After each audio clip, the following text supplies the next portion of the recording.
Don't let this be the vibe of your next party. Jazz it up with the You Hate to See It party mix. Oh, fuck yeah! This music is what the third graders call sussy baka. Just search for the You Hate to See It party mix playlist on Spotify for the best party entertainment money can't buy. Hey, this music's bussin'.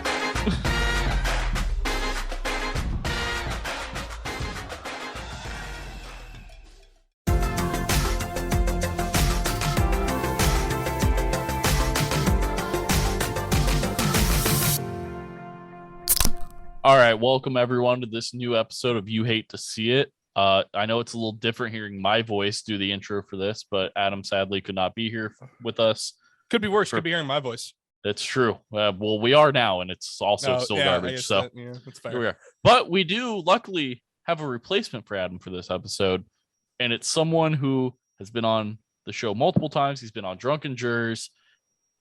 Everyone loves him. We all love him. Taskmaster. Oh my God, I don't even remember that. I was blackout. But here we are. We have Andy back from the Brew Party and other projects that we are going to learn about probably right now. Yep. Gentlemen, it's an honor to be back. It's an honor to be a recurring guest, and a fellow guest of a podcast that Bruce Valanche has appeared on. Like, holy shit. Co-host. I guess can we call him a co-host at this point? No, Bruce Valanche, I don't know. I wasn't there for that recording, so I don't know anything. Well, I was talking about Andy. If we call Andy a co-host, we have to pay him. I don't get paid, so I guess we can. Yeah. I'm assuming I would get paid first, but I mean, if there's some money to be had, I'd like in on it. But yeah, I guess this is my audition. Like 23 cents. This is just another audition for me to either replace Nick or I guess now Adams with him being gone. The best I can offer you is Hops number 9 gun cleaner. That is the best offer I have. So, was that like $15 a bottle? It was $8. But yes. Still more than I make, so I'm really feeling wanted and valued. But no, I don't need any money. I love to be on here. We were talking before we started that it's been way too long since I've talked to you guys. And I really appreciate being back. But yeah, I am Andy from the Brew Party, which has not had an episode released since March, but look out for more content for me coming soon. New direction for that podcast.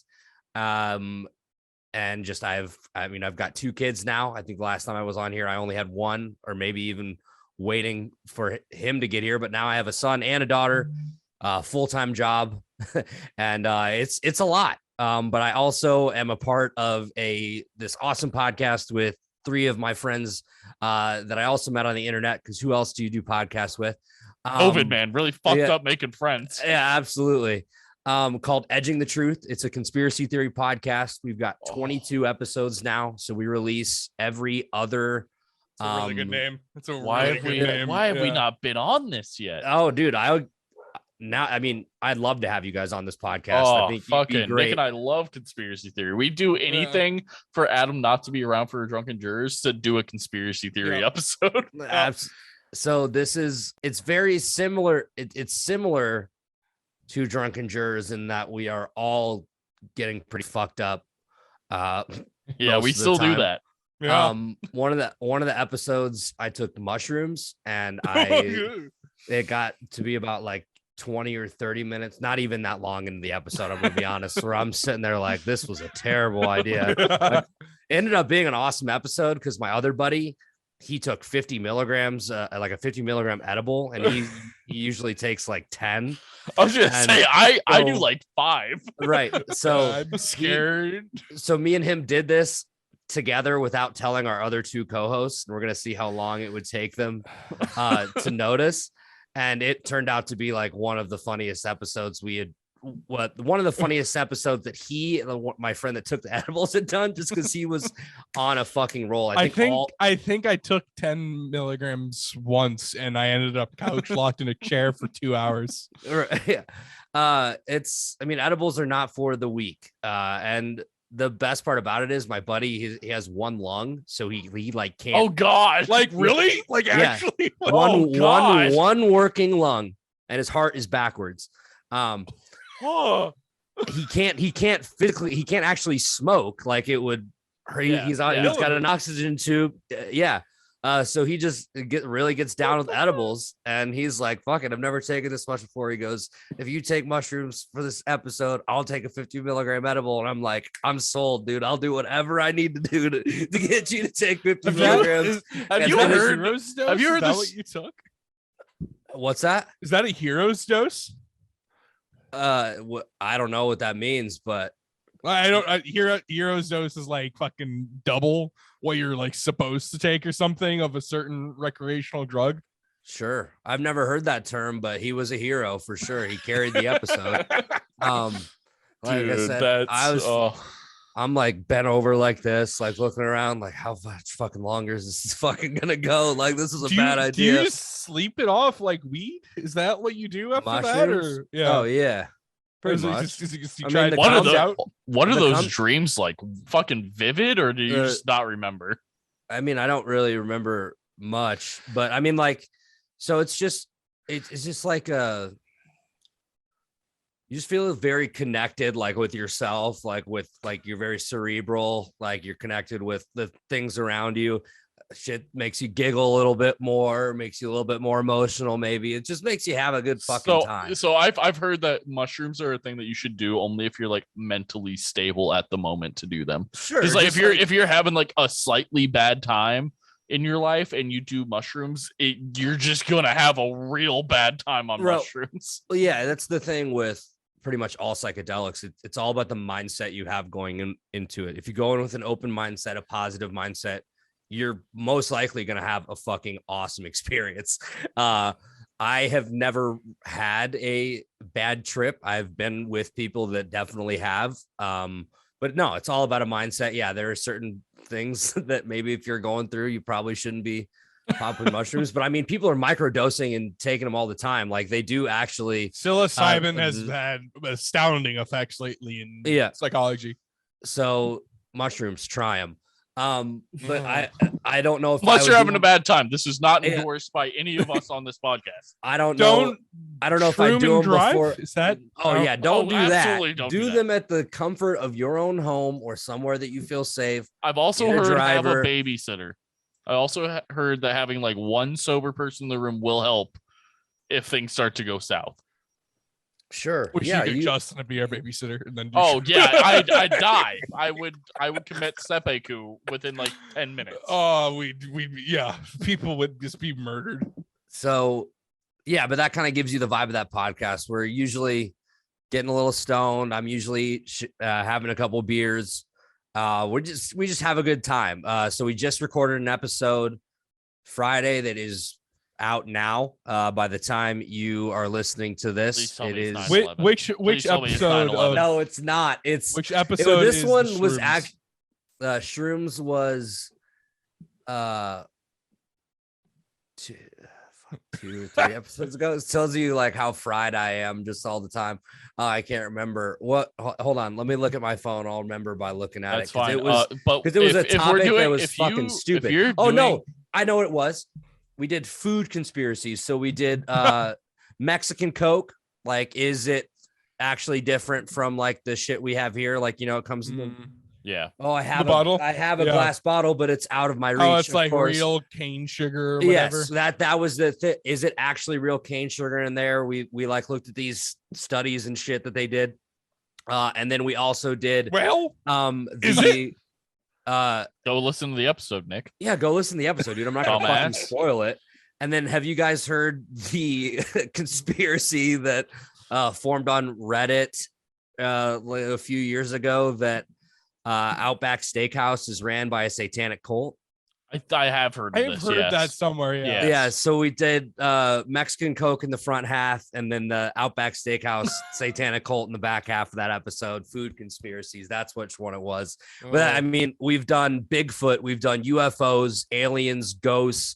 The thing with UFOs and aliens and stuff is like you have so many things to branch off of. Like you guys can do like 2 years worth of episodes. I don't know how often you guys release. I got you can do like 2 years worth of fucking shit on that. Oh yeah, no, it's so we've really only done like one on aliens, but like we've definitely going to circle back. We just want to hit kind of some more topics before we start doing that. But yeah, we definitely have, there's just so much to talk about. And there's times during that podcast where it's like we have to move on because it's like we could just keep going, but we have just more shit that we need to get to. I have 2 propositions for you.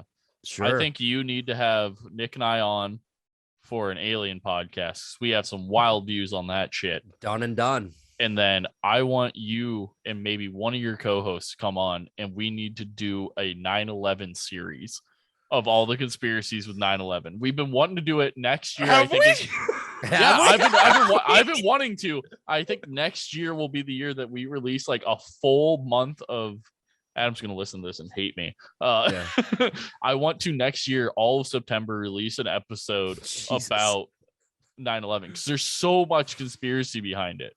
Yeah. There's so much. And I think it would be so fun to just have a couple guests get super fucking drunk and just go through all of the shit show that is 9/11. This is how they'd want to be remembered. This is how they'd want to be remembered. Yeah. It's not, but we're going to do it. I'll get with them on that part and we'll see what they say. But I absolutely would love to have you guys on the podcast. I think it would be super fun. It'd be a great group to get together. But yeah, dude. So ghosts, aliens. We did Hitler escape to Argentina during World War II? Oh. Did John Wilkes Booth really die, or was it somebody else? The food conspiracy. My hairdresser is the descendant of the woman hung in the John Wilkes Booth thing. Really? Yeah, like the government like came to her and apologized, or like came to our family and apologized like 10, 20 years ago. It's like, yeah, sorry, we fucked up. She had nothing to do with it. We only woman to be hung by the U.S. government. So yeah, go check it out. It's www.edgingthetruth.com. It's got links to all of our episodes where you can watch them or listen to them right there. We're available wherever you get your podcasts. We're on Twitter, Very Instagram. nicely done. Nicely done, by the way. Twitter, Instagram, Facebook, at Edging the Truth. We're on YouTube, youtube.com/edgingthetruth. And then we live stream all of our episode recordings on Twitch. So twitch.tv/edging the truth. Come hang out in the chat. Throw out your wild theories. We also have a voicemail line you can call and leave us voicemails or topics you want us to talk about.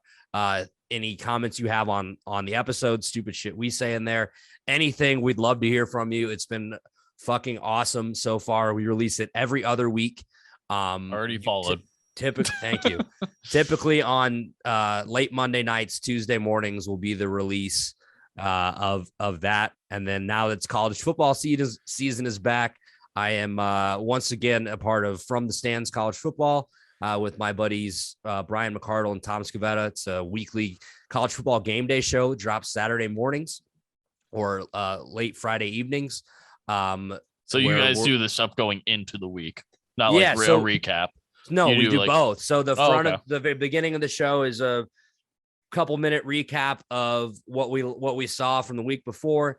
Then the end, our last segment is called Shots and Chasers. So it's the biggest games of each time slot. So we pick a shot, which is so for example, for like the 11 o'clock time slot, we pick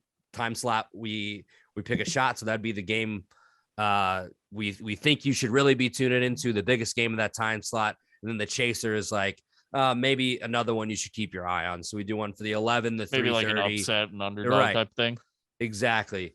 So we throw some fun segments in there as well. Sorry, you do have to remember our listeners aren't sports fanatics. Probably we don't talk about it often. So who gives a shit?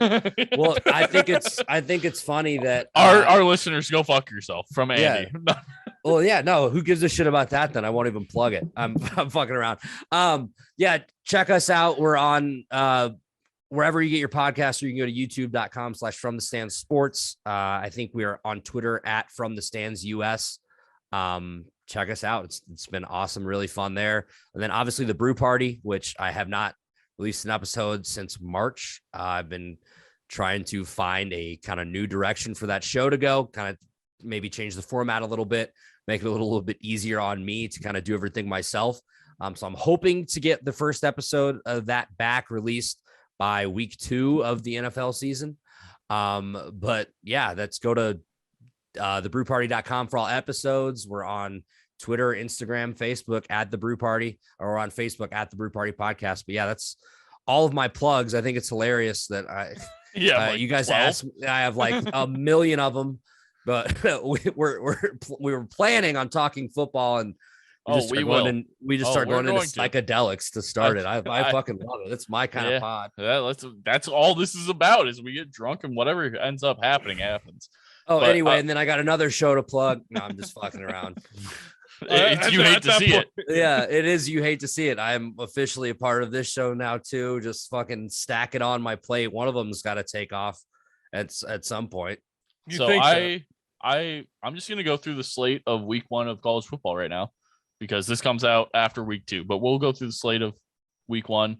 Some games that I think were interesting, or I didn't get to really see a whole lot of it or highlights or anything, but just games that I thought were weird. I want to start off with one that's really on my mind, and it's just an absolute shit show if you really look at it. The Iowa versus fucking, what is it, South Dakota State University, the Jackrabbits or something. South Dakota the game State. ended. It was like 7-3, and that 7 wasn't even a touchdown by Iowa. It was 2 safeties and a field goal. Yep. What the fuck? Yeah, that's Iowa football for you. It's Big Ten, baby, but it's their offense is pretty embarrassing. How many safeties were scored in the NFL last season? Just out of curiosity. I mean, more than 2, but it doesn't happen often, right? It's the first time in Division I college football history that a team has scored 7 points in a game, like without scoring a touchdown. It was wild watching the highlights of that. I mean, so a fun fact: the Iowa best player State, is their punter. Yeah, the Iowa punter had more yards than both teams combined. So that was the thing that happened. That's wild. Yeah, I'm over here trying to click on the fucking stats, and I don't even see Iowa as an option. I think they just took it off the slate. I mean, they had the entire school. Their quarterback had like 109 yards and an interception, I think. It was so bad, man. Yeah. I saw a video talking about that game, and it was by a fan of Iowa, and they were talking about Iowa this year might be one of the most like odd teams ever in like NCAA, with they have a bottom 5 offense and possibly like a top 10 defense all the time. And I think that's true.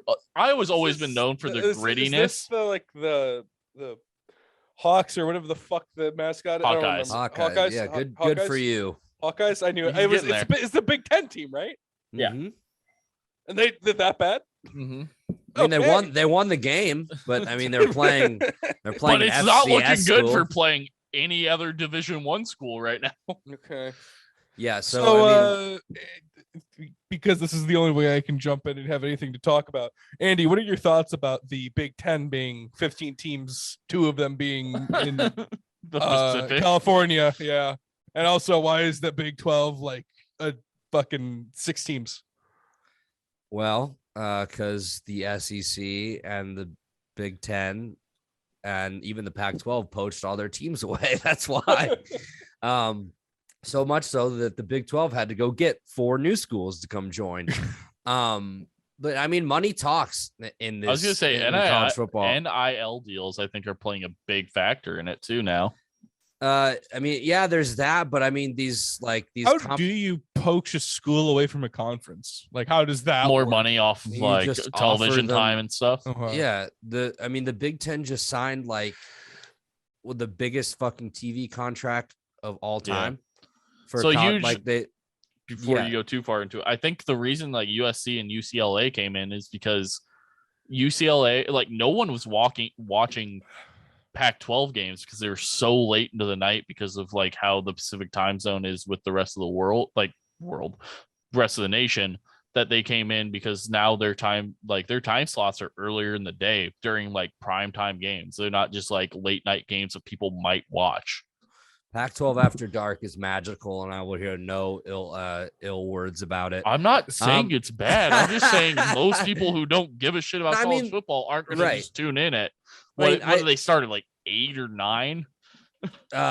Sometimes even later than that. Yeah, Yeah. you get that nice 10:30 Central Time slot, or I mean 11:30 on if you're on the East Coast. But I mean, I think really behind it is money. Like what you're going to see in college football moving forward is these like super conferences. These teams are trying to build their resumes. They're trying, like the Big Ten is, I mean, they're talking about adding Oregon from the Pac-12 as well. They're obviously in play for Notre Dame, which geographically really makes sense. Yeah. Unlike the moves out to the West Coast, but I mean, they're just trying to expand the brand of the Big Ten. Now they have teams on the East Coast, and 2 teams on the East Coast in Maryland and Rutgers. And now you have 2 teams in the West Coast in USC and UCLA. Obviously this I think it goes into effect 2024. I don't remember how many seasons they have. Well, also on top of that, because of all these changes, NCAA football has gone to they're moving to the 12-team playoff to include every conference winner gets in, right? I read that. I think I read that today. It was like every conference winner gets into the like 12-team playoff, and then it's like the next like top rated teams. This was the thing. This is the thing I saw that was weird. Longhorns are currently in the Big 12, and they're moving to the SEC in 2025. Yes, but also Texas A&M is already in the SEC, right? Yeah, Texas A&M moved over. Missouri moved over. Oklahoma is going with Texas to the SEC. I mean, Colorado basically moved to the Pac-12 the Big 12 is going to be Nebraska moved to the Big 10 in 2014. Big 12 is not going to be a thing anymore. No, I mean, so the Big 12 is adding Houston, Cincinnati, UCF, and somebody else. I couldn't tell you exactly. But as far as the expansion goes, so the board of directors got together. So this was something that Brigham Young, Central California, Cincinnati, and Houston. Yeah, BYU, which are actually some solid kind of what we call Texas and Oklahoma are leaving. So Andy, really quick, are we not going to have independent schools anymore? I don't think we will. I mean, probably at this not, point, because they don't make money. They won't make the money of it. Moving to the Big Ten, probably. So I mean, if they don't move to the Big Ten, they might go to the ACC. Maybe they go to the SEC. You don't think they're going to stay independent? No, because here's the thing. They just voted on this with the expansion to 12 teams, which will officially go into effect in 2026. They are trying to push the conference commissioners into pushing it into effect as soon as 2024. So Jeff said it. So like they call it the Power 6 or whatever. Yeah. Which technically is just the Power 5. But so it's like the 6 major conferences, I believe. So I'll try to follow you with this. So the Big 10, the SEC, the ACC, technically the Big 12, the Pac-12 were the original Power 5. Yeah. Then I don't know if they're including the American Athletic Conference in this or not. I thought they were including the independents, honestly. No, but so if you're an independent, you're ineligible to receive a first round bye. Is the thing. Yeah, that's true. Yeah. So the top 4 seeds all receive a first round bye, and then the 5th through the 12th seed will play a first round playoff game at the lower seeds home campus. So that means we're going to get playoff games on like let's say Iowa makes it. They're going to have a fucking playoff game the first or second week of December at Kinnick, and it's probably going to be fucking electric. Even though they're going to score like 2 safeties and a field goal. And that's it. Well, hold on. 2 safeties is wild there. Right. Those are some good offenses there. This was South Dakota State University, my guy. Right. So like the 5 will play the 12 seed, the 6 will play the 11 seed, so on and so forth. And then the 1 through the 4 will wait and they'll play the winner of those games. I think it's awesome for college football because it gives more than 4 teams a chance. I mean, that's kind of been the rub like on the CFP as of late. Well, not as of late, kind of from the start. It's like it's 4 teams from the start. It's like that's less than like 5% of your like the total teams are have a chance to like actually make the playoffs or make the playoffs or some crazy shit like that. So I like that there are going to be more teams that have an opportunity. Is it still going to be like, are you still going to see your Alabamas, your Ohio States, your Clemsons, your Georgias, all of them like making the playoffs? Yeah, probably. Now you're just going to see them maybe beat up on a smaller school a little bit more, but NCAA is going to make more money. I was going to say, and that first round will be a little bit more electric to watch. Oh yeah, the first rounds are going to be fucking awesome on these. That second campuses. round might be garbage to watch. You might see Ohio State play Iowa for the second game in a row, and it's just garbage again. We might, but also you might see some crazy upsets that happen once in a blue moon. But anyway, yesterday I believe it was the anniversary of Appalachian State overtaking or beating what was it, Alabama? Who would they beat? Michigan, yeah. Michigan in 2007 with the block field goal. Yeah, that was might have been Saturday that was. But yeah, man, that all-time crazy game. Speaking of Appalachian State, they had an amazing game in week 1 against North Carolina. App State scored 40 points in the fourth quarter and they lost. Is Appalachian State in West Virginia? No, they are in North Carolina, actually. Boom. I guessed. Boom, so, North Carolina. A couple more things from this first week slate of college football was mostly because I missed a little bit of the offseason here. Were we not expecting Cincinnati to be good? I'm assuming we weren't. I after what they lost last season, I wasn't expecting them to be like a ranked team again. Especially going against Arkansas, who was always ranked for no reason. It's a future Big 12 team, Jeff. Right. So if you talk about Cincinnati, like the first thing you're going to think about is, oh yeah, they lost a lot of guys. So they lost Desmond Ridder, their starting quarterback. They lost Jerome Ford, their number 1 running back. They lost Alec Pierce, their number 1 receiver. They lost their 1 and 2 cornerbacks on defense in Kobe Bryant and Sauce Gardner. But I mean, they come in ranked. They still have Luke Fickell as their head coach, who's one of the best coaches in college football right now. I mean, he recruits really well. They bring in some new faces. A guy like Jaden Thompson at receiver for Cincinnati is going to be a pretty big player for them. Their quarterback is Ben Bryant, who actually started his career at Cincinnati, ended up transferring, I believe, to Eastern Michigan last season, was the starter there, ends up coming back to Cincinnati, wins the job this year. I think they'll be all right. I picked Arkansas in this game. I just felt like the SEC was going to overpower the American Athletic Conference, because if you look at Arkansas, they bring back their quarterback, KJ Jefferson from last year. They bring back some other pieces. And they did end up winning. Cincinnati gave them a game. I think Cincinnati is going to be a pretty good team. Do I think they're going to go back to the college football playoff this year? I don't. But I think you'll see Cincinnati in the rankings for most of the season this year, barring something crazy. So my next one was, I guess it's a 2-parter for the same game. 1, did really anyone expect Georgia not to just beat the shit out of Oregon? And 2, do we think Oregon comes back in the top 25? If you didn't expect Georgia to beat the shit out of Oregon, you're probably an Oregon fan. Yeah, exactly. Yeah. But yeah, I mean, Georgia is just insane. So a little storyline with that game.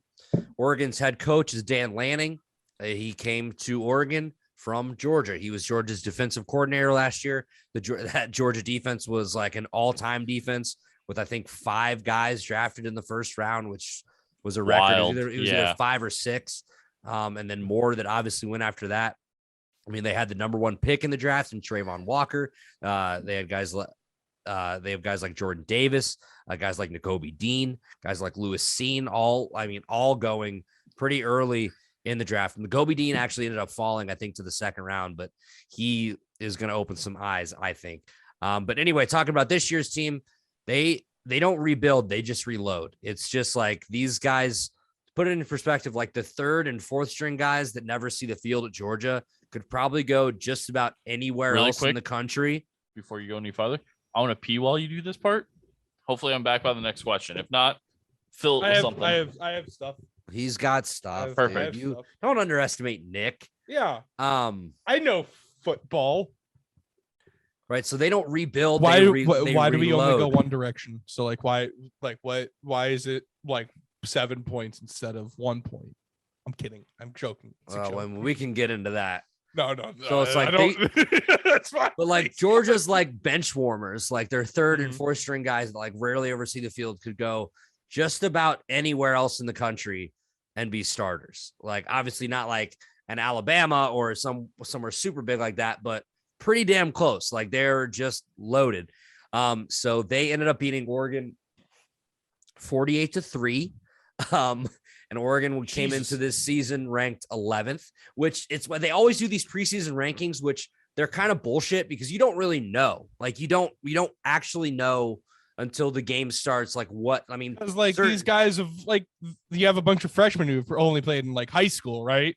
So like, there's no like huge thing to go. It's not like the NFL where you have like you have 4 years of like records and stuff to base off these predictions. Sure. I mean, there's the freshman factor. There's the factor that like there's just transferring is like the new thing that everybody does. Like you have these guys that, maybe didn't play very much somewhere else. Now they're going to this new school for a bigger role. So you don't really know like what they are, but it's like, obviously the teams at the top, teams like Georgia, Ohio State, Alabama, like you kind of know what you have going into the season, but you don't really know for sure until the game starts. With this, it's like Oregon was pretty obviously overmatched going into this. They have a brand new quarterback, who ended up actually transferring from Auburn. His name's Bo Nix. So Oregon's the Ducks, right? Yes, Oregon is the bright green team. They have the best uniforms, or some would say the best. I was gonna say, do they? They have a bunch of different uniforms. They always wear bright colors and stuff. They're the team that kind of started this whole revolution in college football of like the bright colors, the chrome helmets. I do like neon like black and stuff. Right. I think the Seahawks and the Eagles have some of the best uniforms just because it's like black and neon. Sure. Some of oh my god, my hair. Some of the best like alternate uniforms this season going in the NFL. The new ones looking pretty good. The Jets all black unis I've always liked, but this year's something about them. And then you have the Bears in their fucking pumpkin patch uniforms. I don't love. I hate the pumpkin orange patch. helmets. I hate love orange so much. But I am a sucker for all white, all black. Yeah.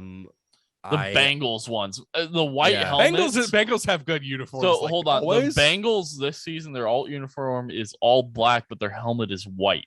Ooh. And I am a fan. They're gonna do the white. They're gonna do the white hot, but I think they're gonna do like all white when they do it. I don't care. It looks clean and it looks good.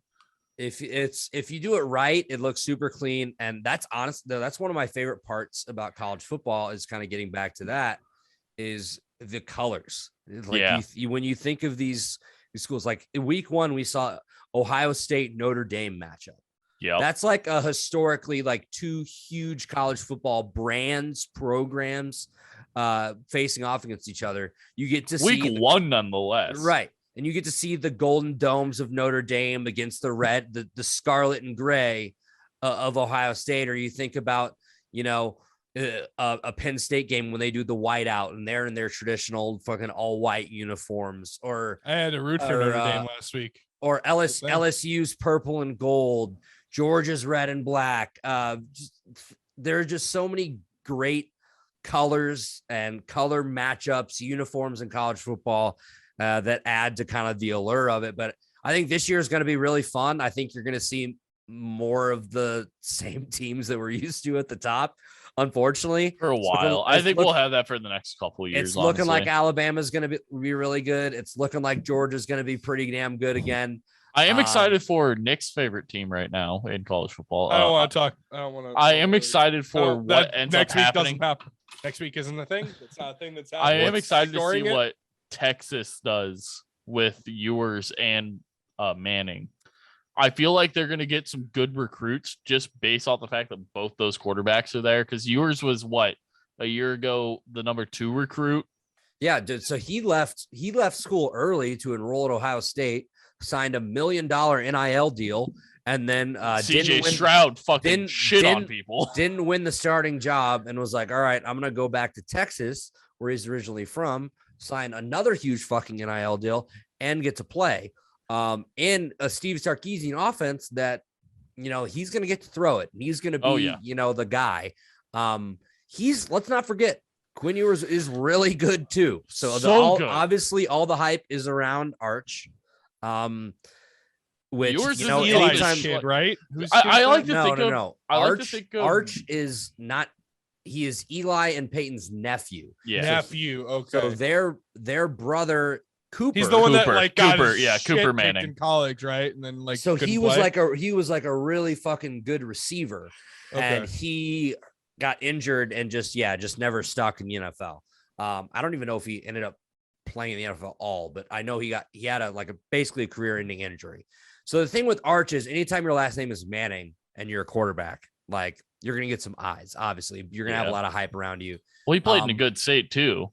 Like, he plays in Louisiana, but he plays at like a small private school. So it's like his competition isn't necessarily to the level as some of the other 4 or 5 star guys. Like Ewers, right? Like Ewers played at a pretty decent sized school. Ewers played at a high school in a pretty decent sized high school in Texas. Like, they live and breathe high school football down there. I haven't seen enough Ewers tape or 2 enough of Arch Manning to really make a decision on who's going to be better. If I had to make a call, I'm going to say they're going to go with Ewers, especially if he has a solid year this year. I'm not saying Arch Manning isn't going to be able to battle for the job in camp, but I just really feel like they're going to redshirt him, and it'll be Ewers' team. Like, I know. So I have a couple takes on that. I think at worst, Ewers transfers again. Like with the culture in fucking college football. I mean, everything has changed. It's about, all right, I'm not gonna get enough playing time here. All right, I'm gonna transfer somewhere else. Okay, how much is the NIL deal? How much money? Which I love, by the way. I think they deserve to be paid. I've said that before. Go get your bag. For how much money they're making these universities, they absolutely deserve to be reimbursed. Well, we're both big Pat McAfee fans, so everyone should be making their bags. Absolutely. And then obviously the conference realignment and now the college football expansion. So, but as far as, I think unless Arch comes in and just absolutely just fucking blows the roof off the place, or if Ewers ends up having a bad year. I mean, we've only seen him play 1 week, and it was, I don't even know who they played. It was obviously versus a nobody. But I'll look for Texas here. They definitely have their hands full, or they're going to have their hands full with Alabama next week. So it'll be interesting to see how he kind of responds to that. But I don't know, man. Like I said, anytime you have Manning on the as your last name, like, you're going to have eyes on you. People are going to be talking about you. So I'm sure as soon as Ewers fucks up, they're going to be calling for Arch, just because how crazy Texas fans are, and just how crazy like college football fans are in general. Texas is Texas fans so crazy. Gotta watch out for us. They aren't. I mean, they aren't the only crazy fan base in the country, but they definitely are one of them. Hold on, I'm looking up the Texas game. The fuck they played. I want to say it was like Rice. Also, I did watch that Illinois-Wyoming game. That was a thing to watch. That was something. Oh my God, when the fuck did Texas play? Who's Michigan play this week? Maybe they didn't play. Maybe I'm just making shit up in my head. No, I feel like I saw something about them, but maybe they didn't. Maybe they did have a week 1 bye. Yeah. Oh no, Texas. Texas. They played UL Monroe. Right. 152 to 10. Ewers had 225 yards. 150. Oh, okay. I thought you said 152 to 10, not 152 to 10. I was like, holy fuck. I feel like I would have heard about that. So my couple things about the Ewers Manning slaughter rule somewhere there.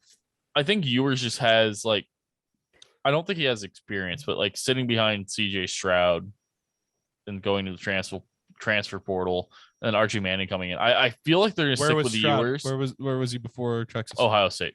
Okay. Well, I think Stroud is still at Ohio State. Yes. Ewers was at Ohio Yeah. State and then went to Texas. Ewers as the number 2 recruit of like the nation his year, then's realizing that Stroud's not going anywhere because Stroud was a Heisman finalist his fucking freshman year.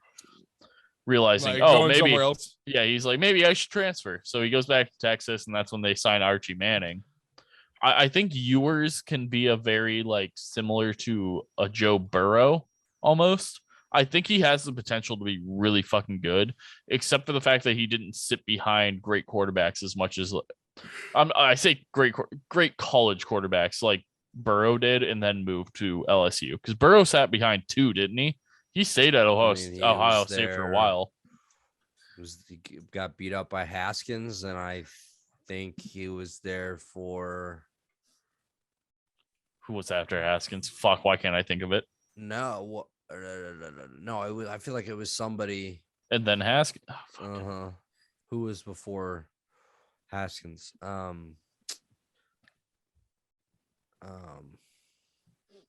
was not JT Barrett, was it? No, we couldn't bear it.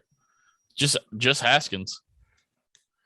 He might have just got beat up by. Did Haskins start 2 years or 3 years? So Haskins beat out Burrow for the Buckeyes starting job prior to 2018 season, and then Burrow transferred to LSU, and Haskins went on to throw for 48,300. Not 48,000. 4,831 yards and 50 touchdowns before entering the draft. So literally he sat behind Haskins, but they were behind someone else before then. Haskins just beat him out for the job. Also, RIP to Haskins. That was tragic. What happened? He died. Okay. He did die after not his sophomore season in the NFL, right? Third or fourth. Like a car accident, or he was hosting a bunch of his teammates down in South Florida they were doing a bunch of workouts. Recently, or? Yeah, it was over the summer. And I think they had went out one night. And he was like jogging on the side of the road at like 5 a.m. or something like that. I'll look it up. He got hit by a truck or something like that, and unfortunately passed away. Let me look this up really quick so we don't spread false information. Yeah, he was hit and killed by a dump truck on a highway in Florida in April. All right, so Joe Burrow was at Ohio State from 15 to 17. So that means it would have been JT Barrett. Yeah, it would have been Barrett first. And then Haskins won it. Which Ohio State did not make a bad decision there. Like Haskins, I believe, broke their Big Ten record for passing yards that year. Well, like that's the thing with like Ohio State is like they'll sign multiple really good quarterbacks, but like those second string ones just have to fucking transfer if they want to make it into the NFL because you're gonna have a good quarterback at Ohio State. Like Stroud didn't like. I guess that's going to be the next one we get into. Ohio State and Notre Dame. He didn't have like an amazing game, but like when he was on, like it was something. Like Stroud, I think there's something about Stroud that just has like an electric factor to him. Yeah, I mean, he's a young guy. He can throw the shit out of the ball. He also has some pretty incredible weapons around him. I mean, you look at who he played with last year in Chris Olave and Garrett Wilson, who are guys that are. And now he has Marvin Harrison Jr. He has Marvin Harrison Jr. And then he has a guy in Jackson Smith and Jigba who broke a record for receiving yards in a bowl game. Just, I mean, it's Ohio State. They're like Georgia. They're third and fourth string guys could go pretty much anywhere in the country and be day one starters and probably not miss any of the field. Like it's just a factory of talent there. And yeah, I mean, they're constantly going to get multiple 4- and 5-star quarterbacks and you're going to kind of battle it out. But the thing about today in college football is there's not too many guys that are going to sit and wait their turn. Yeah. Just the especially transfer portal the past 3 years has been wild. right. And I think it's just going to keep. Who just went to USC? What was it? Fucking Caleb Williams just went Yeah. to USC because he followed his head coach Lincoln Riley, which I mean everybody in Oklahoma freaked out about that because like the head coach of Oklahoma like never leaves for another job. It's like only happened like one other time in program history. They're either there till they retire or they get fired. Like they never leave for somewhere else. But Lincoln Riley gets the bag dropped on him from USC, and it's pretty hard to say no. Going from living in Norman, Oklahoma to fucking Los Angeles, California. Right. And he gets to try to revive the I'm going USC to program. as an Ohio State fan, I'm going to read you a little bit of stats from this game. Nothing wild. No one really popped off in this game beating Notre Dame, but also going into it, I expect Notre Dame is always expected to be a good team. Notre Dame was ranked 5, Ohio State 2. Ending score, Ohio State winning 21-10. CJ Stroud only threw for 223 yards. He did have a completion of 24-34. So not bad with 2 touchdowns. Henderson really expected a little bit more out of him. 15 carries for 91 yards isn't bad. It's 6.1 average, but really kind of expected more. Like as an Ohio State fan, kind of expected more out of him with kind of who we've had as running backs in the recent years. Like you expect them to pop off like week 1 through like week 5 just to really shit on people. But yet again, Ohio State didn't have a fucking breeze of a game for week 1 this year. So, I mean, I certainly was expecting more points to be scored. But I was talking to one of the coaches at my gym, and he's an Ohio State fan because he's from Ohio. And we were talking about it. He's like, "What do you predict the score to be?" I said 42-24. I thought Ohio State would win by 2 scores, but I thought it would be a high scoring game. And he said 42-14. He thought that Notre Dame would score less. This game was fucking battled. Yeah, it certainly was. As somebody who had the over, and I think I took the Ohio State spread. It was, and then actually I actually live bet Ohio State at halftime -4.5. So I bet on them to win by basically 5 points or more, which they ended up doing, which was nice. But yeah, I mean that was a credit Notre Dame. Like we always expect them to be tough. I definitely was. I don't want to say that I actually, I think I did undervalue Notre Dame. I did not think I was hoping they would just be bad week 1. Right. Is more of what I was thinking. Well, I guess I was expecting more out of Ohio State's offense, to be honest with you. Same. I expected Stroud and Marvin Harrison Jr. and Ibaka to just fucking shred the secondary. Right. And, credit to Notre Dame's defense. Could have something to do with Smith and Jigba going down with that injury as well. Yeah. But yeah, they ended up scoring 21 points. I think 21-10 was the final. 21-10 is the final. I definitely was before the game. I was definitely leaning more towards a 42-24 score like you were. I would have loved that. But you live and you learn. I think it gave us a good idea of kind of where both of these teams stand, though. And I do think both of them are 2 of the better teams in the country. Do I think Notre Dame's going to make a run after this to the playoffs? I mean, if they win out, sure. I'm going to look really quick. I want to see what their schedule is. I think their toughest game after this, I think they play Clemson. I'm looking BYU at 21 at week 5.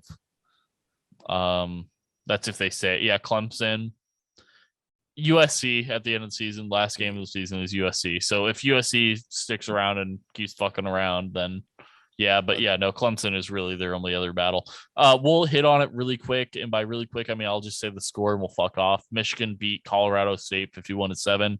That means literally nothing because Michigan sucks, and also Colorado State is even worse. So that means literally nothing, and we can move on to NFL now. Cool. We'll go into the week 1. We'll get your predictions basically because this comes out after those. So we'll see how fucking correct you are. Let's see how fucking wrong I am. You need to edit this after, Jeff, and just add buzzers whenever he's wrong. No, just dub over it with the correct. So week But one, not in Andy's voice. So fun fact. Oh, like an Asian lady or something. That'd be awesome. Something wild. So fun fact, Nick and I are out of town for Adam's bachelor party this weekend. So week one, I will miss literally all the games except for my favorite team who won the Super Bowl, the Rams. They play on Thursday, so I will get to see that. Where's the bachelor party? In Minnesota. We're going up to Minnesota. We got a lake house. We're going to chill out. We're going to go play some Top Golf. We're going to fuck off. We're just going to do some wild shit. And by that, I mean, we're going to fucking watch movies, get hammered, and then go do Top Golf. And maybe if I can convince everyone, play an actual round of golf. Oh, yeah. I just need clubs. So week one, Thursday night game, 7:20 p.m. Rams at Bills. Or Bills at Rams, sorry. This is probably one of the hardest hitting games of week one. The Bills could have gone to the Super Bowl last year. Should have, probably. With yeah, absolutely. How that ended. Like I am a huge Josh Allen fan. Love him to death. As am I. I'm a Rams fan, and I think my 1 through 3 quarterbacks goes literally Josh Allen, Joe Burrow, and then Matt Stafford. I love Joe Burrow. I love everything about him and everything he's doing. I love Josh Allen. He's physical as shit for no reason when he shouldn't be. And I think that's respectable. And then like he just gets up and he just throws fucking 90-yard fucking dimes to people for funsies.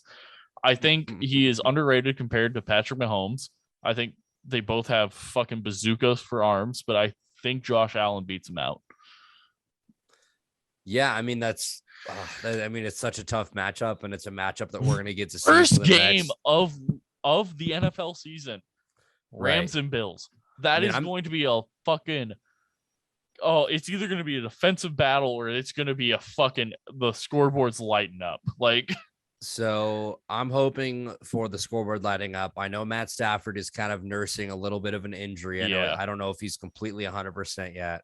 But Cam Akers back 100% right now. Cam Akers is back. That's great to hear from Rams fans. You add Allen Robinson to your receiving core, who I'm going to miss with Cooper Kupp already winning the triple. Did he win the triple crown? I think he won the triple crown, but I'm not 100% on that. Yeah, I mean he's insane. I've got him on one of my fantasy teams, which I'm excited about. But yeah, man, I also a big Josh Allen guy. I think he has a rocket arm. He looks great in shorts. He's tall. I mean, what else? His personality is good.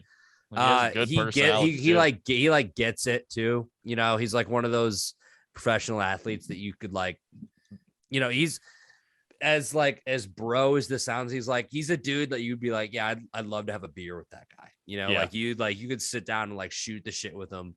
And I think genuinely have a good time.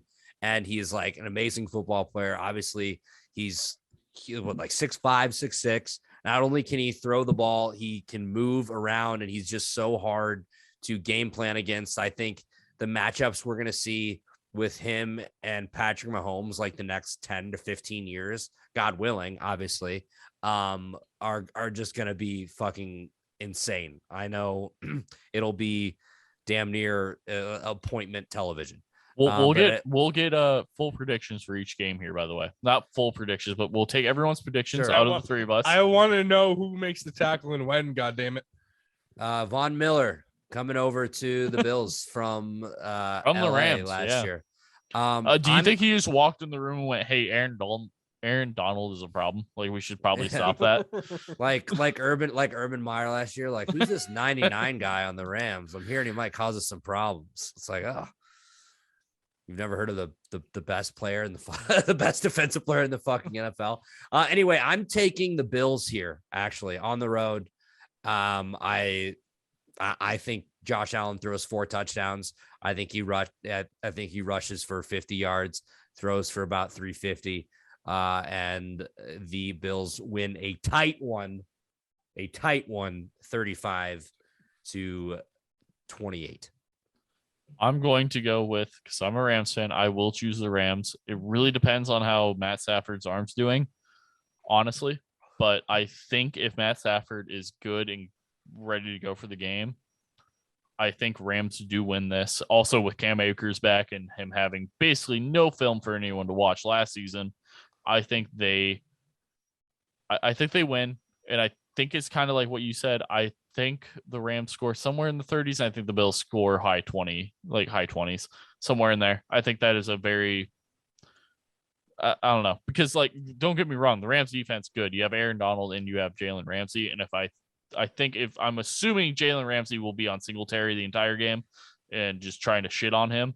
And I think that's going to cut down a little bit of what Josh Allen can do, but also like, don't get it wrong. The Bills have fucking weapons still too. So I mean, Dawson Knox, Stephon Diggs. I think we're forgetting about Gabe Davis, who quietly had a great year last year, who I'm pretty high on this year.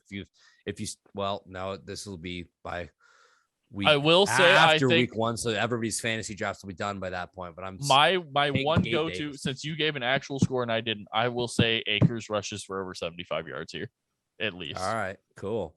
I'm definitely going to bet on Cooper Kupp to score a touchdown.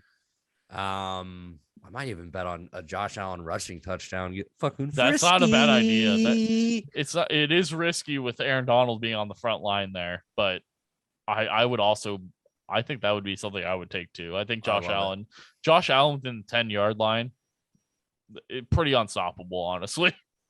Other than Aaron Donald, obviously, but right. Football is my absolute favorite thing to gamble on. It's the best sport to gamble on, in my opinion.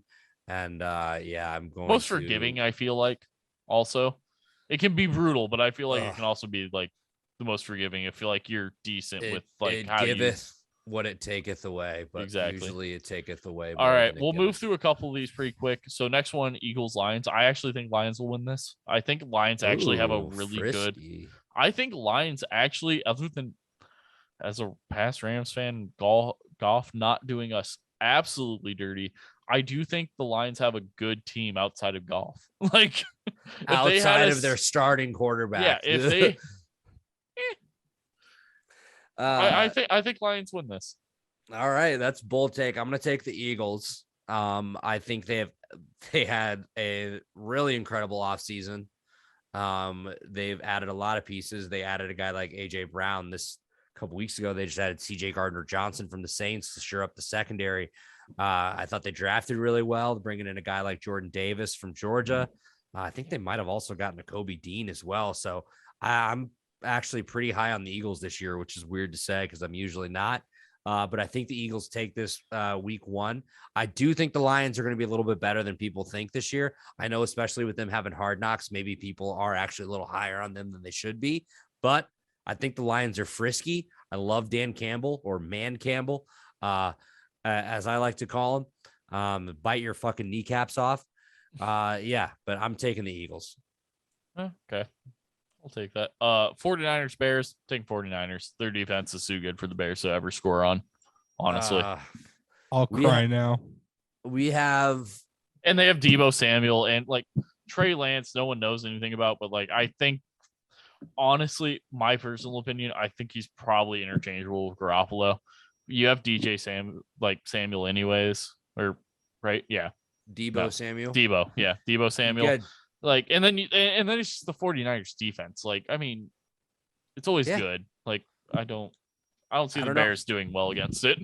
I'm going against you, dude. I'm picking the Bears, and it'll be the end of me until the end of time because I will always have more confidence in them than I should.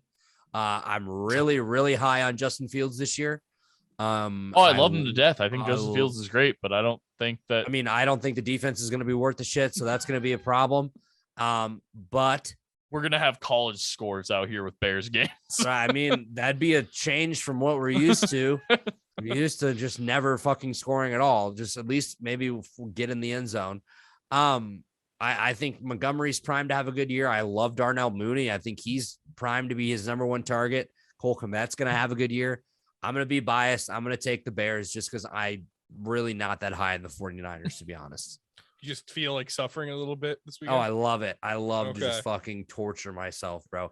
The Bears play on Monday Night Football on my birthday this year. Yeah. And what am I gonna do? Watch it and be pissed off on my fucking birthday. That's what I'm gonna do. Andy, I will also believe in flying cattle, and I think that Texas will beat Bama this weekend.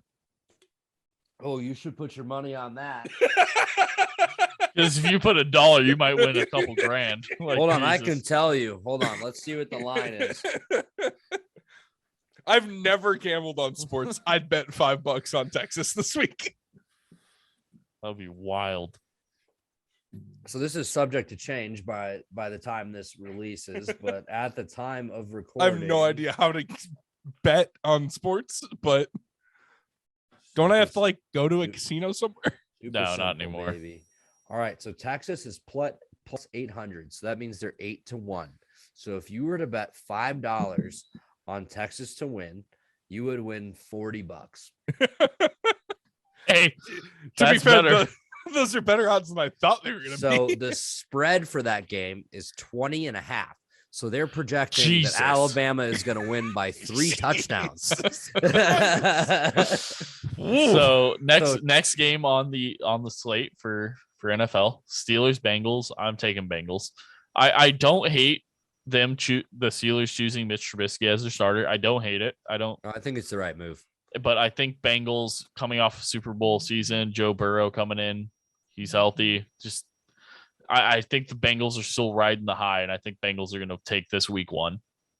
Yeah, I like the Bengals over the Steelers here. I think historically, it is at the Bengals also.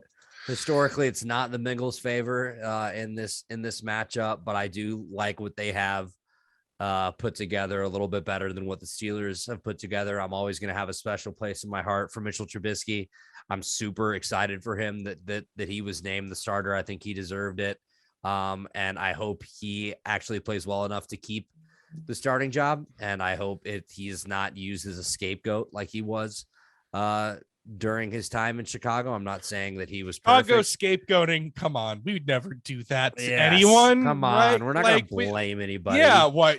It's almost as if you act like Chicago would blame kickers for losing playoff games. I mean, I blame We him. would. I'm not even a Bears fan, and I would blame that. I hate that guy. I hate that guy.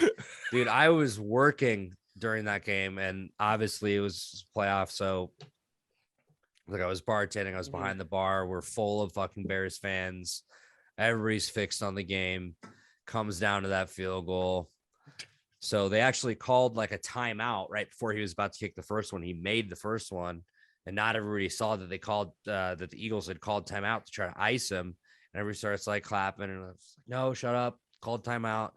And fucking actually kicks it. Doink, doink, double doink. And everybody's like, what the fuck? And I had to go outside, like at work. I stepped. Didn't it get tipped? Didn't like review see it like was it got tipped? like that, like the Yeah. tip of somebody's finger, and then it hit off the upright, and then the fucking crossbar, and then sadly bounced into the fucking end zone. I had to step outside, and it was one of the saddest like fucking sports moments I've had in my life. I step outside, take one step outside the door. I don't even think I let it close before I'm just in the alley and just going, fuck. to be fair, to this day, I'll just bring up Rex Grossman and Jeff just to piss him off. Yeah. Or I mean, Rex is our quarterback. Yeah, Rex Grossman is he's my quarterback.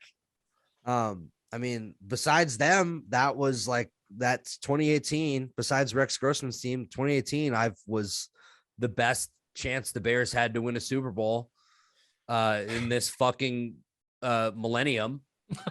So that one just really hurt because there would have been, I'm not saying they would have won it, but there definitely would have been an easier path. Like I don't know, man. I felt that we were contenders. That team was so good. They were just as good as anybody left in that playoffs.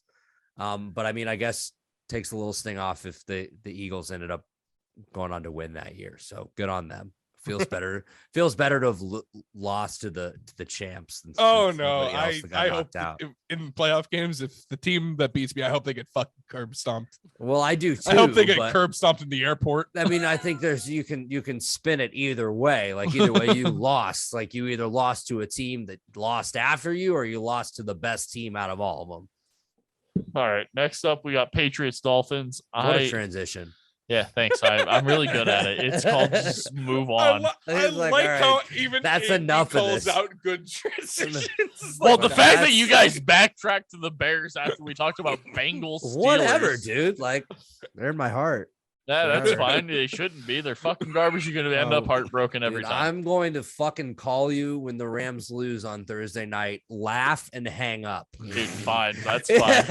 I'll do that every week the Bears lose this season. I'm gonna get a lot of phone calls. So next we got Patriots Dolphins. I don't know much about what the Patriots did in the offseason. Did they do anything with their defense? Is it still okay? Can they still they sacrifice it? They still have Judon, who had a really good year last year. I believe they still have Kyle Duggar. I'm not too versed on the Patriots defense, so I'm not going to pretend like I am. I do know offensively. Also not great on offensively, but offensively, you have like Ramondre Stevenson in the backfield. Damian Harris is also going to get some touches back there. Mac Jones going into his second year, so you're kind of like, all right, what is he? Is he going to take a step forward? They picked up some veteran receiver actually who used to play on the Dolphins. What was his name? I couldn't tell you, man. Is it Jarvis Landry? I think they got Jarvis Landry. Maybe. That seems somewhat familiar. I'm not 100% on it. Let me click on the Patriots here. See what the fuck their depth chart looks like. Devontae Parker.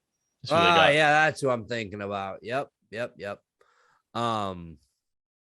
Yeah, no, I don't know. So, and then if you look at the Dolphins, they got Tua.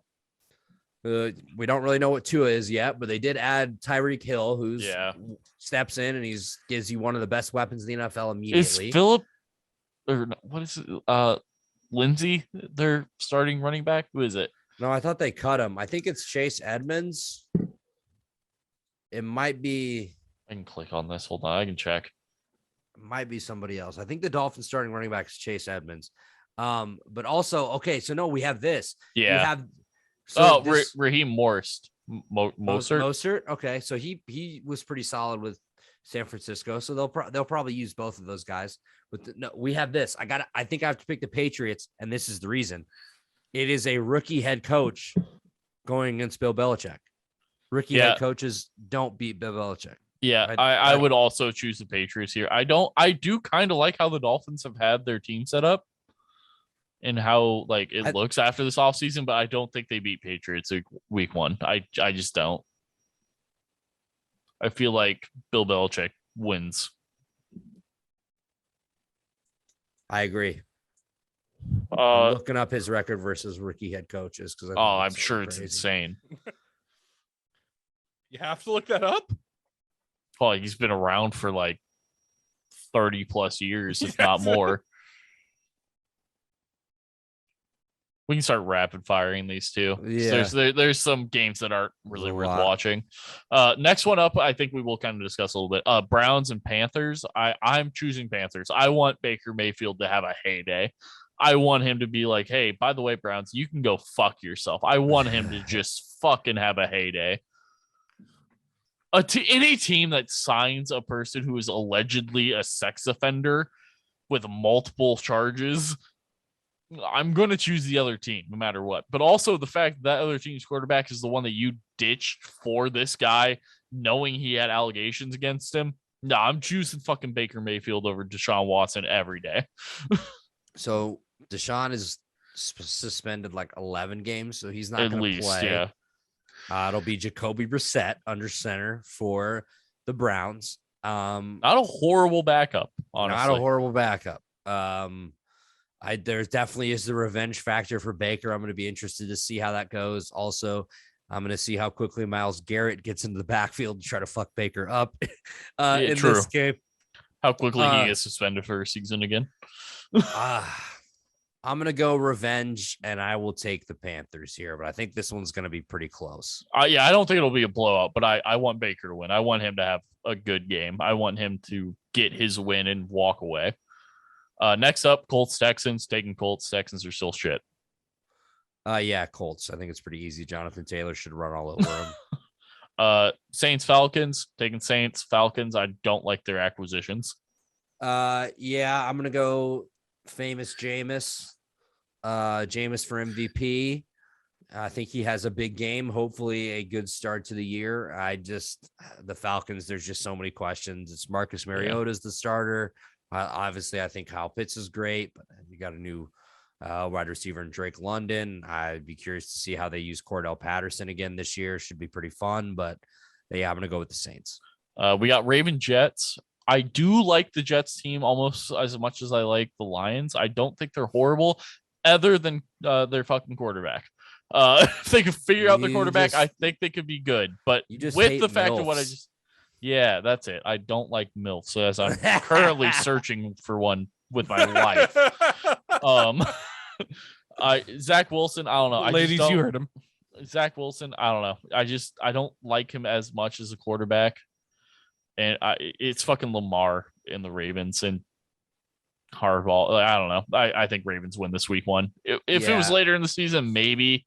But week 1, I think Ravens just shit on them. Right. I don't even know if Zach Wilson is going to be healthy for this game. I don't think Dobbins is going to for the Ravens. He was limping around in practice the other day. Yeah, I don't love that. I have him on one of my fantasy teams. But I'm gonna go with Baltimore. I just trust them way more than I trust the Jets. Just simple as that. So next one is a toss-up for me. It's gonna be hard to choose. It's Jaguars Commanders. I'm gonna choose Commanders, but I want Trevor Lawrence to have a good season because I do think he deserves to have a shot in the NFL.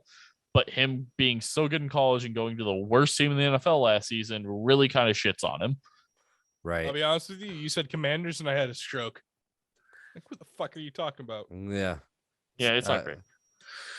I mean, the football team was better than that. I'm going to jag off for a second, fellas, and I'm going to go with the Jaguars. That's a good shit. I like that. We're jagging off. I liked it. I don't know. With them having McLaren still, with Wentz, I think they still win that. And is Chase Young back for this? I think so. I don't know. I think they have a better shot. Yeah. I mean, I think they're the better team. We got to change it up a little bit. We can't be the same on every game. That's fine. As long as you take the Giants over the Titans, that's fine. Oh no, I'm gonna pick the Titans. All right, cool. We got that game out of the way. That was actually a later one, but yeah, I'm taking the Titans over the Giants also. But next one, Packers Vikings. I want the Vikings to win. I'm gonna pick the Vikings. I think they have a shot here, unless they do something fucking stupid like they always seem to do, like in the last minute or two of the game against the Packers. I think the Vikings can win this. I like their offense way. I think anyone can choose. Honestly, out of all the teams we chose, I think we can choose a wide receiving core better than the Packers right now. Out of I mean, I'd much rather it's A-Rod. I get it. He's the MVP, but I don't know, man. His receiving core ain't looking the greatest. I mean, did they ever find him a new shoulder?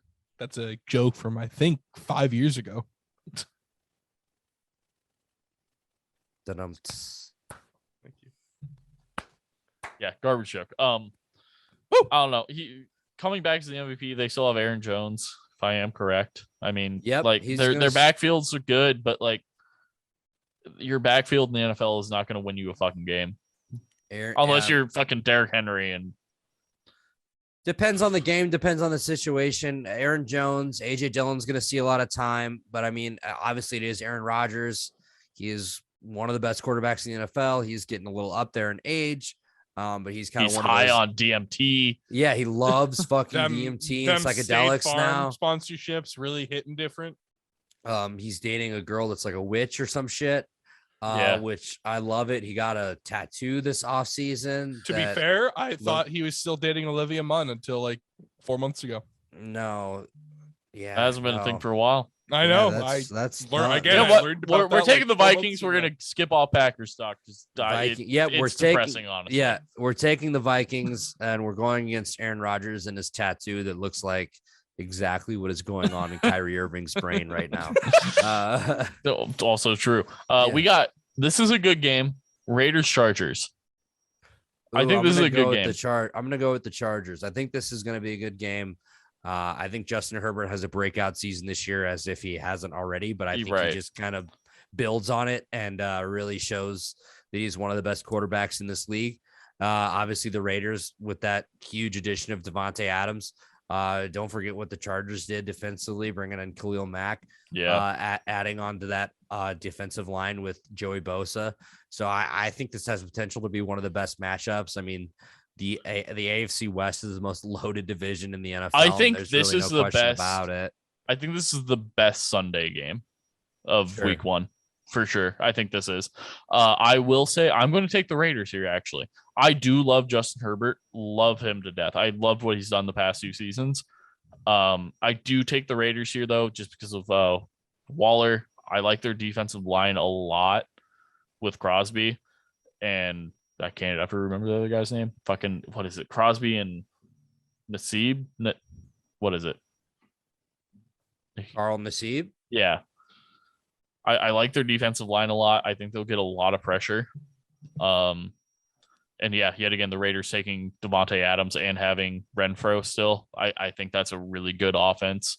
With Derek Carr's not a bad quarterback. I think he gets shit on a lot. And I understand why, but like also like what he's done for the Raiders already, I think he's a good quarterback. I am going to take the Raiders week 1 in this. Cool. Chiefs Cardinals. I'm a Rams fan, so Chiefs all the way because fuck the Cardinals. And also JJ Watt's going to get injured for the season week 1. So the Cardinals are without DeAndre Hopkins for the first 6 games, I believe. So that's going to play a factor in it. The Chiefs did lose, Tyreek Hill, Byron Pringle, a couple different weapons. They did bring on Juju Smith-Schuster. Yeah, but we have to add up that fucking Patrick Mahomes can throw a ball 70 yards while parallel to the ground 3 inches off of it. Sure. I'll take the Chiefs. I won't. But did you not watch the Super Bowl like 2 years ago? No, I don't, because I'm pretty sure that's how Borsight works. Oh yeah, no, he defined physics for a hot 3 seconds there, but okay. Yeah, he's a freak. I'm going to go with the Chiefs. I will not be surprised if the Cardinals keep it close and or win this game. Yeah, that one's a toss-up for me, but I am taking the Chiefs on that one also. Buccaneers, Cowboys. I just assume Cowboys are just going to shit the bed like they always do year after year after year. What has it been, like 20 years now of doing that? I'm going to take Buccaneers. I don't think anyone knows anything about what the fuck Tom Brady's doing. Troy Aikman and Emmitt Smith. Tom Brady is he playing? I don't even know. Last I heard, he's like fucking. His wife told me he had to spend time with his children. Yeah. So he retired, and his wife. Well, before last year, there were rumblings that his wife was unhappy. Like she's ready for him to retire. I mean, the guy's fucking 45. Like people don't play professional sports. So until they're fucking good. I know, but he's still so good. So she was like, "It's time for you to retire. Spend more time with the family. Spend more time with her." Sounded like.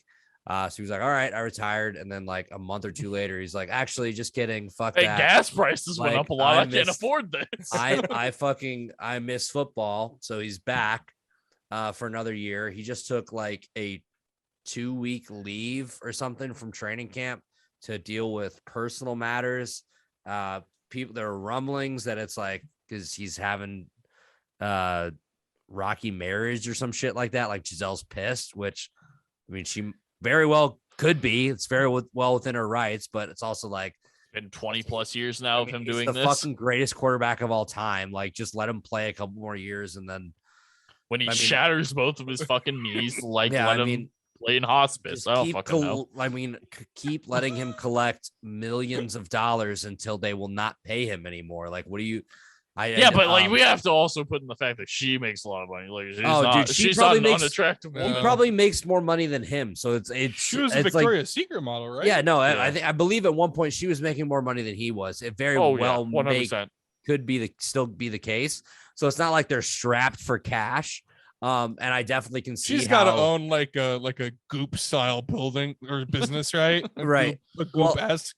I can see how this would strain a relationship, though. Yeah. Being like, all right, I'm ready to retire. And then like a month or 2 later being like, actually, honey, I think don't know need what go to back. do outside of this. Yeah. I don't think you understand. I don't- spent I have 2 hours with nothing one of our else. children, and I don't know what he's talking about. I don't know what to do with. I don't know what to do with my hands. Do I They- make out with my child? Oh, yeah. Is that what- Yeah. Fuck, dude. They So look I'm- like footballs, and then I have urges to squish them. Honestly, the only reason the NFL wears face masks is so Tom Brady doesn't kiss opposing players. Hell yeah. I must. No, I am an Ezekiel Elliott fan because you had to get Ohio State, but I take Buccaneers here because Ezekiel Elliott's been on a downfall ever since he came into the league, really. But Yeah, I'm gonna take the Bucks. I just like their pieces a little bit more than what the Cowboys have. Cowboys defense also not looking great compared to the Buccaneers defense, still looking pretty solid. So, the Monday night game for week 1, I understand how it could be good. Don't see it going well for one of those teams. It is the Broncos versus the Seahawks. I get it. It's Russell Wilson going against his former team finally. And I'm still, as a Rams fan, my least favorite team is the Seahawks. I will always put that out there. And I am still not a Russell Wilson fan. But also, fuck the Seahawks. And it's fucking Drew Lock again. Or what did they choose? Geno Smith? Didn't they Yeah. choose Smith? Yeah. Geno Smith against fucking Russell Wilson. Yeah, okay. Yeah, no, we're taking the Broncos here. Broncos country. Let's ride. That meme. Crazy. Also, don't get me all wrong. the The, time. the the Seahawks still have a good receiving core with Lockett and Metcalf, but Yeah. they're You never just- going to see the ball. It's going to be like 5 yards in any opposite direction from where they need it to be.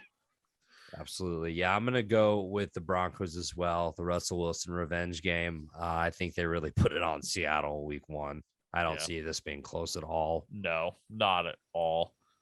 I think this is an easy Broncos score 40 plus points here. I say 42 to 48 here. Okay. Yeah, All right. that's a college score, but like I never said what I think the Seahawks are going to score, but like Broncos I think are going to fucking run it up. I think can this see is a it. shit I can show absolutely for see it. I think after halftime Seahawks crumble, realize that Pete Carroll and their whole team is just crumbling. And they have to deal with that. So that's week 1. That's everything we got. When you listen to this, week 1 will be done. So congrats. You get to know what our if we were right. Be $40 richer when Texas beats Bama. Adam, sorry for having to edit this long ass episode. I've been keeping a timer. We're only 10 minutes over, so congrats to him. Hopefully it all gets to stay in. Andy, thank you so much for coming back on. It's This always was fun. this It's was always a a great time. pleasure. Wild that we went this entire year until now not talking to you and doing a I know. podcast with you. I don't like That's it. absolutely I don't either. I Like don't like sitting it. here and doing this Feels now, weird. it's very odd and I don't like it. But Uh-huh. we have it now. We got it for the football season going into it. Let's do a quick little get what you got here. What do you have for MVP? What do I have? What do I have? MVP of NFL. I'm gonna go Josh Allen for MVP. I've been on Josh Allen for MVP the past couple seasons. I think Same. it happens this year. My Super Bowl winner. I know you didn't ask for it, but I'm throwing. Oh, that it was out the next there. one. So MVP and Super Bowl winner. So Josh Allen, and fuck it, the Bills win the Super Bowl this year. I'm Time- actually it's time the the Bears? curse is lifted. Oh, actually, yeah, no, of course, no. The Bears are The gonna win Bears? like The 5 Bears. games, bro. Yeah. I understand Let's the playoff. So I've also Greg been on Wright? Josh Allen for 2 years for MVP, but I'm gonna go Joe Burrow here. I think Joe Burrow has an amazing year here, and I think he ends up getting the MVP that I also Josh Allen I feel like is entitled to, but I think Joe Burrow beats him out again, and Josh Allen just goes next year on another rampage because he's just getting fucked over year after year. So I have that, and I'm going Rams to win it again. Like bringing back a bunch of the major pieces, adding Allen into the offense. Hopefully we can get fucking Beckham back. Hopefully like he recovers well and like they sign him and they give him like a low price deal with a bunch of incentives being like, hey, just play like 8 games and get like $2 million for it. Like I think they give him a deal like that. I think he comes back.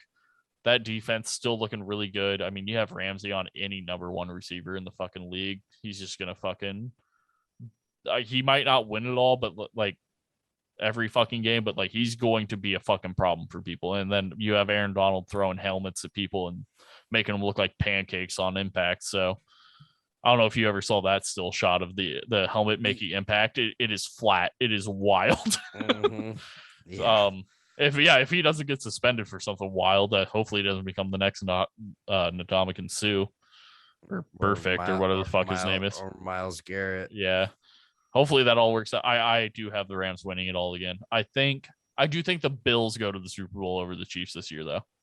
I hope so. I do too. I think Allen's been fucking fighting for years, and he's been great every year he's been in the league, and just improving the Bills around him has been beautiful to watch. Mhm. So I have that. I'm just gonna guess Nick's here. I'm assuming he's gonna take Fields to win MVP and the Bears to win it all. So I we're just love gonna it. put that out there. Go ahead, Andy. Plug everything again. Try to keep out the psychedelic story this time on your plug. That'd be great. I'm just going to plug where to find me. Find my Twitter at ahop23 for mostly tweets about gambling and sports and stupid shit. Find Edging the Truth, www.edgingthetruth.com. Such a good name. You can go to www.brewparty, thebrewparty.com, and then go to From the Stands Sports. Find us on YouTube, Facebook, and Twitter. Yeah, thanks again for having me, boys. It's been incredible. It feels great to be back on You Hate to See It. You guys are one of my original podcast friends, so it makes me feel good inside that it's a couple years later and we're both still kind of going on this journey. Thanks for having me on to talk football. I hope I broke it down all right for your fans that don't like sports. But thanks again for having me, boys. Adam, sorry you couldn't be here, but I guess you can officially take this as your last day with the podcast. We did find the new one, and somehow Nick stuck around. Wait, hold on. Somehow he made it through. They always slip through the We'll have a cracks. battle between Adam and Nick. Yeah, a fight to the death.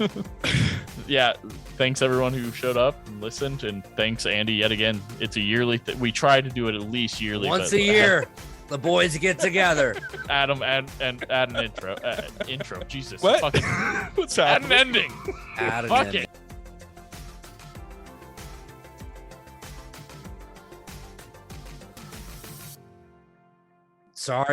Sorry for talking about drugs on your podcast, dude. I don't think that was a problem. I think it was that it took up 15 minutes of you plugging your shit. At the Oh, I know, beginning. dude. I was looking at the clock after I was done. I was like, God, that took way too long. I know you've cut that out before my long ass plug, so just feel free to do it again. All up to Adam.